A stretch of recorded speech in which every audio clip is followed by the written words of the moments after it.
Saviez-vous que seuls 9 jours comptent pour l'ensemble des gains du marché américain en 2024?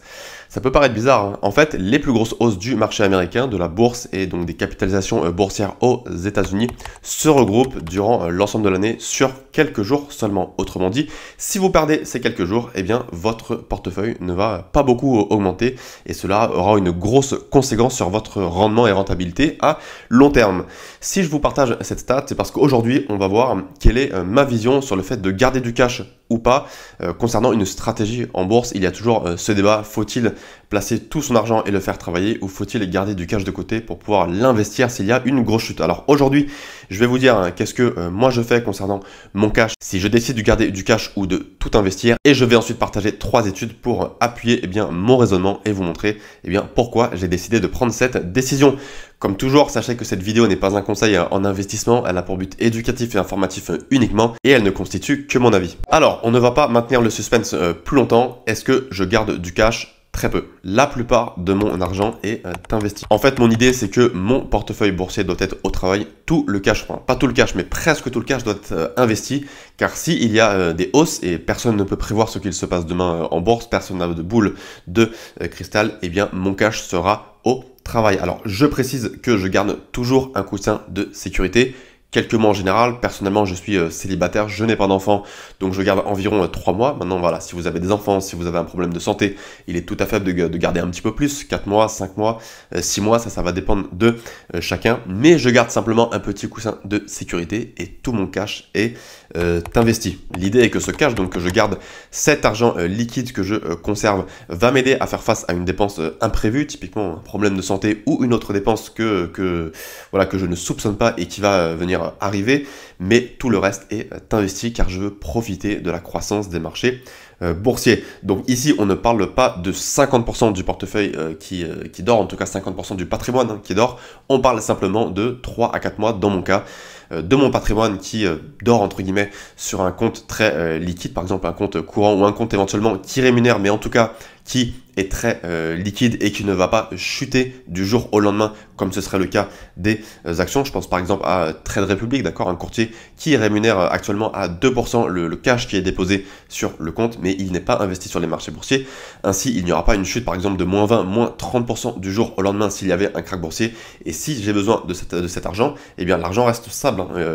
Je garde la même valeur sur mon portefeuille et je n'aurai pas à retirer à perte de l'argent qui aurait subi une lourde chute sur les marchés boursiers. Mais à part ce cash qui est mis de côté pour quelques mois de dépenses, tout est investi. Alors maintenant, je vais vous dire pourquoi j'ai pris cette décision. Je vais vous partager quelques études. Je précise d'ailleurs que d'autres investisseurs ont une autre stratégie qui est de garder des liquidités pour les investir s'il y a une grosse chute des marchés financiers. Mais grâce aux 3 études que je vais partager aujourd'hui, je vais vous dire pourquoi je n'ai pas décidé d'adopter cette stratégie. Pourquoi est-ce que j'ai décidé de tout investir finalement, ou presque tout, sur les marchés financiers. Alors la première étude, je mettrai toutes les études en description comme toujours. Elle a été publiée par Hartford Funds et elle note que manquer les 10 meilleures journées du marché au cours des 30 dernières années aurait réduit les rendements de moitié. Autrement dit, on comprend déjà que le plus gros en fait du rendement que vous avez en bourse, il se concentre sur quelques jours. Par exemple, si vous avez 10% à l'année, eh bien le marché financier est volatile et vous n'allez pas faire 10% divisé par 365 pour savoir quelle est finalement la valeur que représente chaque jour. Vous allez avoir un jour, ça va faire plus 0,5, un autre jour moins 0,5, un autre jour plus 0,8, un autre jour moins 0,8. Mais sur quelques journées seulement, vous allez avoir des grosses hausses de plusieurs points, d'accord, en pourcentage. Et c'est ces journées qui vont vous permettre d'avoir un bon rendement à long terme. Le seul problème, c'est que je n'ai pas de boule de cristal et personne n'a de boule de cristal. Si quelqu'un vous dit qu'il sait ce qu'il va se passer demain ou la semaine prochaine ou le mois prochain sur les marchés financiers avec certitude, eh bien il ment, personne ne sait. Et si on ne sait pas ce qu'il va se passer demain, c'est qu'on ne peut pas prévoir quand seront ces fameuses meilleures journées qui permettent d'avoir le meilleur rendement à long terme. Et donc si vous avez du cash de côté, eh bien ce cash ne va pas tourner si vous vous retrouvez face à une journée euphorique sur les marchés financiers avec une très grosse hausse. Donc lorsque mon cash est investi, cela me permet de bien profiter de ces journées les plus profitables, les plus intéressantes en termes d'investissement.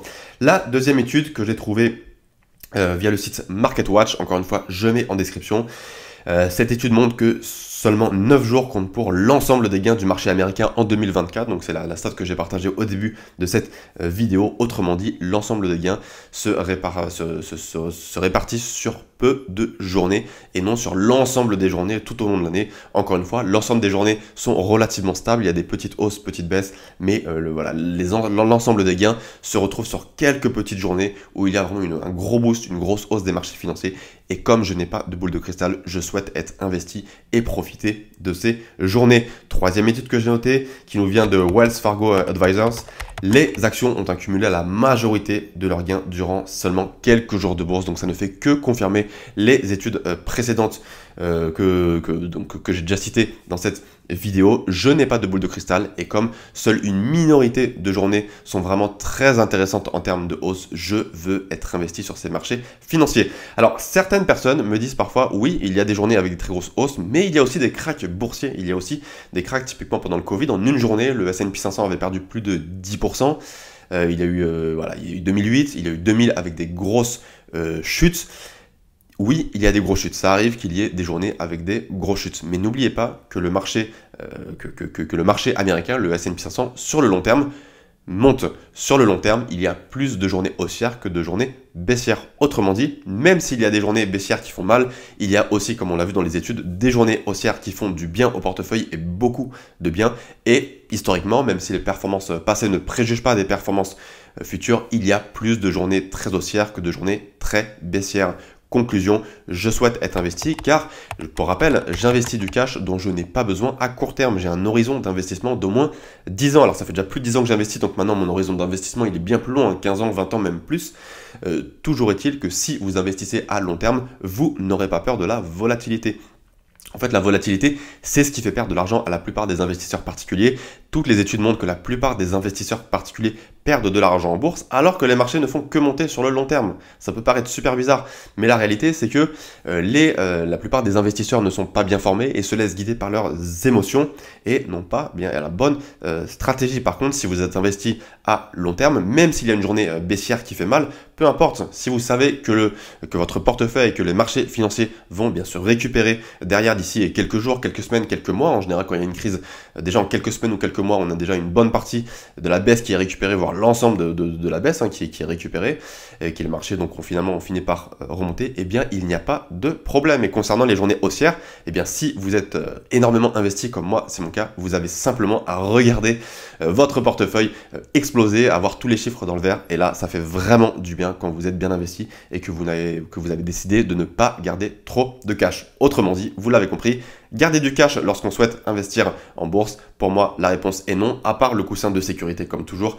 mais en tout cas je ne garde pas de liquidité dont je n'ai pas besoin, juste pour me dire oui je vais investir si je vois s'il y a une baisse, car je sais qu'il y a aussi beaucoup de hausses que je ne peux pas prévoir. Je précise aussi dans cette vidéo que à la question faut-il garder du cash ou pas, je parle ici uniquement de stratégie d'investissement en bourse. Je ne parle pas par exemple de chute du système bancaire ou autre qui amènerait un débat sur faut-il garder du cash ou pas pour se protéger. Je parle simplement du point de vue de ma stratégie d'investissement DCA en bourse pour gagner de l'argent. Point. Je parle du fait de gagner de l'argent grâce à la bourse. Est-ce que, selon moi, c'est plus rentable d'investir son cash ou de garder du cash pour gagner le plus d'argent possible à long terme grâce aux intérêts composés?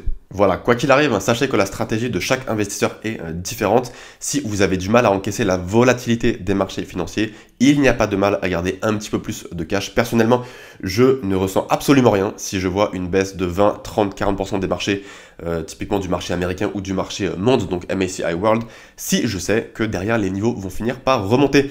Par contre, si vous avez du mal avec cette volatilité et que vous pensez que vous allez prendre une mauvaise décision, si vous voyez une chute, que vous allez commencer à vendre beaucoup d'actions et d'ETF et que donc vous allez vous asseoir sur une partie de votre capital, dans ce cas-là, eh bien pourquoi pas garder un petit peu de capital. Moi personnellement, ça ne me dérange pas, je suis très logique, je mets le côté émotionnel de côté, je suis uniquement focus sur les rendements, sur les chiffres, et si je sais que les niveaux finissent par remonter, voilà, je préfère être investi tout simplement. Donc surtout, définissez votre stratégie.